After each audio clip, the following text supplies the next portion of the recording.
Fala rapaziada, tá começando mais um quadro novo aqui no canal. A partir de hoje, todo domingo é dia de curiosidade. 5 curiosidades sobre, nesse primeiro episódio, o Vasco da Gama, um dos mais tradicionais do Brasil. Na semana que vem a gente vai falar sobre um outro clube, um campeonato ou algum esportista, sempre voltado, claro, pro lado do esporte, pro lado do futebol, mas todo domingão, então, 5 curiosidades sobre. Não deixa de se inscrever no canal, ativar o sininho, deixar o seu like e depois a vinheta 5 curiosidades sobre o Vasco da Gama.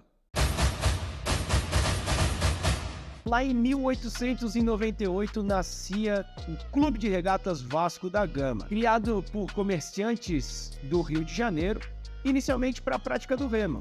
Lá em 1916, aí sim, o Vasco adentra no mundo do futebol. A inspiração para o seu nome e o seu principal símbolo, a tradicional Cruz Vermelha, vem em homenagem aos 400 anos da descoberta do caminho das Índias, né?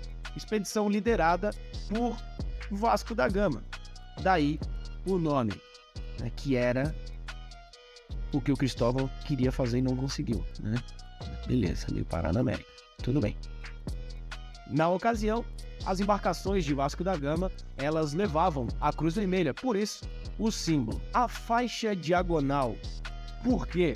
Inicialmente o uniforme do Vasco era preto, com os detalhes na gola e na manga, só aquela a fitinha, a rebarba, na cor branca e a Cruz Vermelha, muito parecido com o uniforme da seleção de Portugal da época. Depois, tempo depois, veio a faixa em diagonal, que representa o caminho feito, né, até as ilhas, ainda nessa pegada das embarcações portuguesas, por isso a faixa diagonal veio aí depois no uniforme do Vasco da Gama. Bom, há muitas discussões sobre quem foi o primeiro clube, qual foi o primeiro clube a aceitar negros no elenco e seu quadro de direção. O Vasco teve Cândido José de Araújo como seu primeiro presidente negro lá em 1905. Fato histórico também, em 1923 o Vasco vence o Campeonato Carioca, algo que causou muito barulho no Rio de Janeiro porque o Vasco tinha em seu elenco jogadores negros. Por isso, né, depois de muitas discussões, ocasionou a exclusão do Vasco, inclusive dos campeonatos. Também, nessa mesma época, veio a famosa resposta histórica, aquela carta tradicional, famosa carta do Vasco, onde o clube, né, vai em prol, divulga a carta, uma resposta em prol dos seus atletas negros e a favor da luta contra o racismo. Algo que a gente consegue observar até hoje institucionalmente no Vasco e principalmente, melhor dizendo, nas arquibancadas de São Januário, nos seus cantos, faixas, etc. Fato curioso sobre o milésimo gol. O milésimo gol do Pelé foi contra o Vasco na vitória do Santos por 2-1 no Maracanã em 1969, lá em 69. Esse gol foi de pênalti.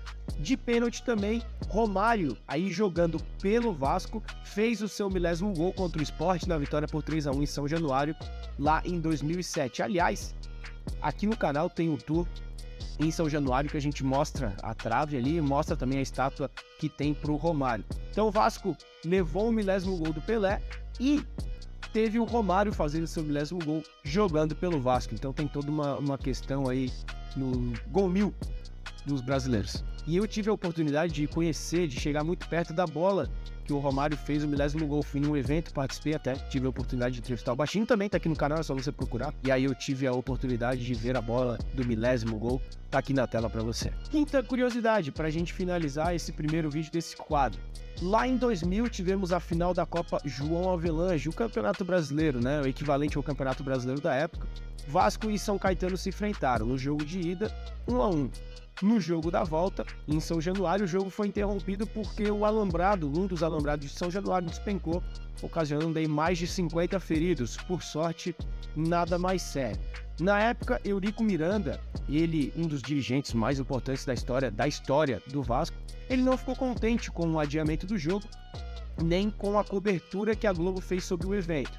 Então, no segundo jogo, no jogo realizado lá no Maracanã, já em 2021, já em janeiro de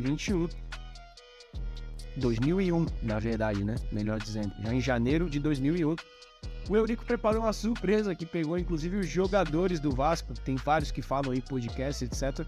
Pegou todo mundo de surpresa. Na hora que subiu no túnel, o Vasco jogou com a logo gigante do SBT, né? A cruz aqui de um lado, do outro lado a logo do SBT. E a Globo não tinha mais o que fazer, fez propaganda de graça aí pro SBT. Aliás, essa camisa é uma das mais raras para os colecionadores, é muito difícil encontrar, quem encontra, quem tem ela não vende, né? Então fica muito difícil. Um fato bem marcante dessa trajetória aí conturbada entre Vasco e Eurico Miranda.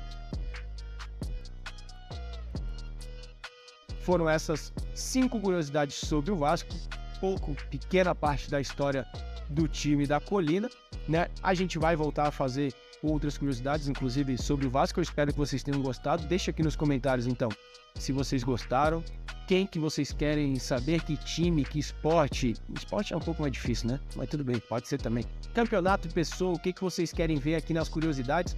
Lembrando, todo domingão, então, aqui no canal do Cacetari tem 5 curiosidades sobre. Não deixem de se inscrever, ativar o sininho e a gente volta aí ao longo da semana com mais vídeos aqui. Abraço!